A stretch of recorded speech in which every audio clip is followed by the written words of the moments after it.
I'm Sophie Grace, and welcome back for Chapter 11 of Kristy's Great Idea, the first book in the Babysitters Club by Anne M. Martin. If you haven't seen the previous chapters, I've just posted them, and I will be posting a chapter a day for the next few days. So, get comfortable, get a snack, and let's begin. Chapter 11. On the Wednesday after Mary Ann babysat for Watson's kids, Claudia, Mary Ann, Stacy, and I were holding a regular meeting of the Babysitters Club in Claudia's room. It was 5:45 and the phone had rung twice. The first call had been Mrs. McKeever, who was back in Stony Brook. I said that although Pinky and Buffy were very nice, we are not pet sitters. The second call had been a new customer. Stacy had answered the phone. "Hello, Babysitters Club." "Hello, my name is Mrs. Marshall," said the voice on the other end. "I live over in Rosedale. I got your flyer and I need a babysitter for Friday night. I'm sorry it's such late notice, but we had a babysitter lined up and he had to cancel." "Oh, that's okay," said Stacy. "Maybe I should tell you some things about the club, though, first. We are 4 sitters, and we are all 12 years old. On Friday nights, we can sit till 10.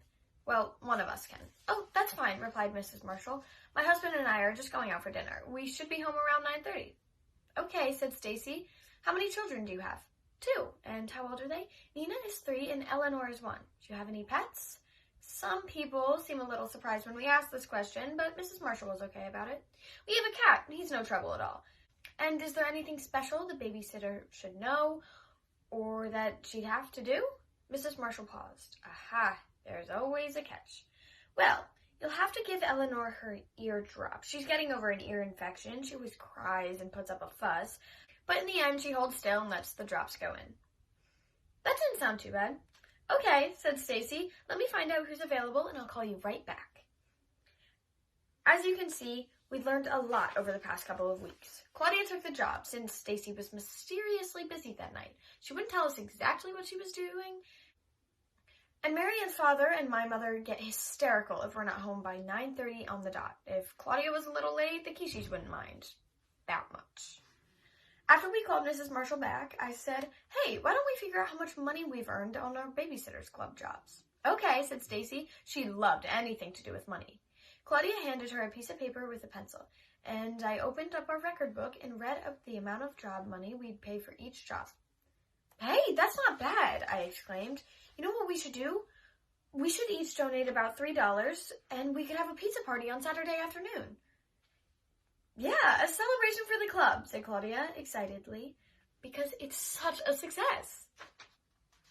"We'll get Coke and M&Ms, I said. "All the junk food we can eat," Mary Ann said happily. "Oh, Stace," I said suddenly. "I'm sorry, we forgot about your diet. Maybe—" "Oh, never mind," Stacy cut me off. "I may not be able to go anyway. We're, going to New York on Friday, and we might not be back in time for the party." "Didn't you just go to New York?" asked Claudia. "Well, yes, but there's a lot of things to finish up, the move and all." Claudia frowned. "I thought you said you had finally gotten everything straightened out." "Oh, we have to see some friends, too." "Oh, wow, it's 6. I better go. Bye, you guys." Stacy tore out of Claudia's house. Claudia and Mary Ann and I just looked at one another.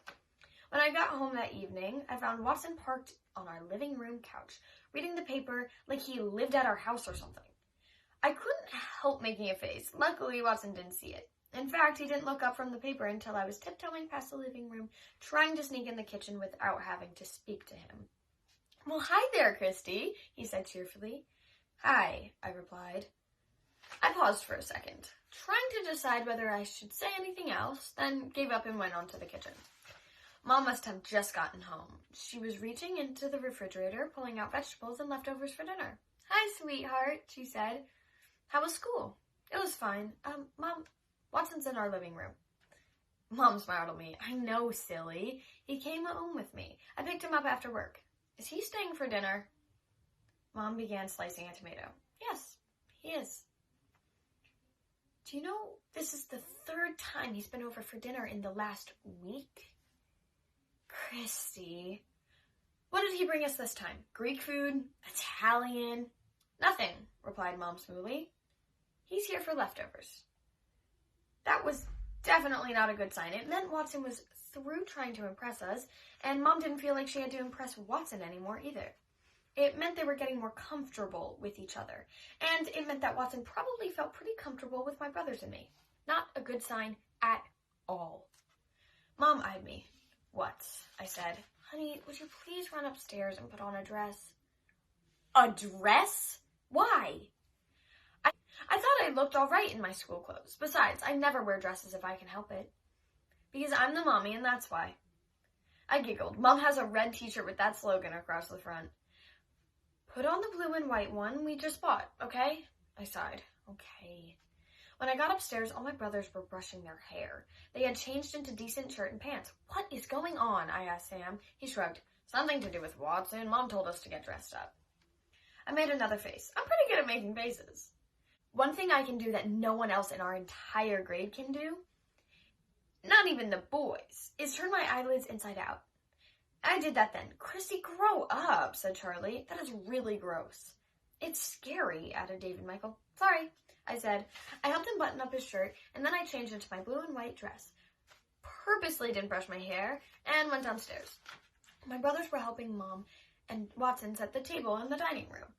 Mom was lighting candles. "Mom," I said, "will you please tell me what's happening? Why is everything so fancy?" "Because we're celebrating." "We're celebrating with leftover SpaghettiOs?" "Doesn't matter what we eat. I just want us all feeling festive." "Why? What are we getting festive about?" Mom and Watson glanced at each other. Watson winked. "You'll see," said Mom. "Mom, I don't feel too well," I said suddenly. My mother sized me up in a half second and said, "Save it, Kristy." Okay. A few minutes later, we were all sitting around the dining room table, which looked almost as fancy as it does at Thanksgiving. Mom had spread out a green tablecloth and put a white runner over it. We were eating off of our good china, and everyone had a wine goblet. Mom and Watson were the only ones with real wine in their goblets, though. David, Michael, and mine were filled with milk. Sam and Charlie had put Gatorade in theirs. SpaghettiOs and Gatorade. Some dinner. We began passing around the leftovers. Mom and Watson didn't pay a bit of attention to what the kids chose for dinner. When everyone was served, Mom stood up at the head of the table and raised a glass. "Something very special happened today," she said. I drew in my breath. "Watson asked me if I would consider getting engaged to him." I let the breath out. "That's great, Mom," said Sam. "Congratulations," said Charlie. "Yay!" cried David Michael, getting into the spirit of things. "What does that mean?" I asked. "It means your mother won't even let me give her an engagement ring yet," said Watson, smiling. "Smart move, Mom," I thought. "But then I'm thinking about it," added Mom. "Well," said Sam, "if engagement is one step away from marriage, does that mean you're 2 steps away?" Mom and Watson laughed. "I guess so," said Mom. "Good. Keep it that way." "If you got married," I asked, "where would we live?"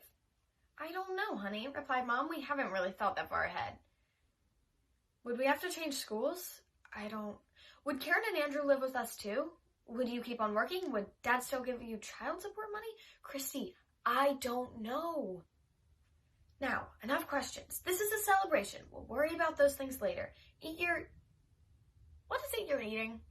"Twinkies," I replied. "Twinkies and fried chicken." "Eat your Twinkies and fried chicken." At that, everybody laughed, and I managed to have a tiny, forced smile. Very forced.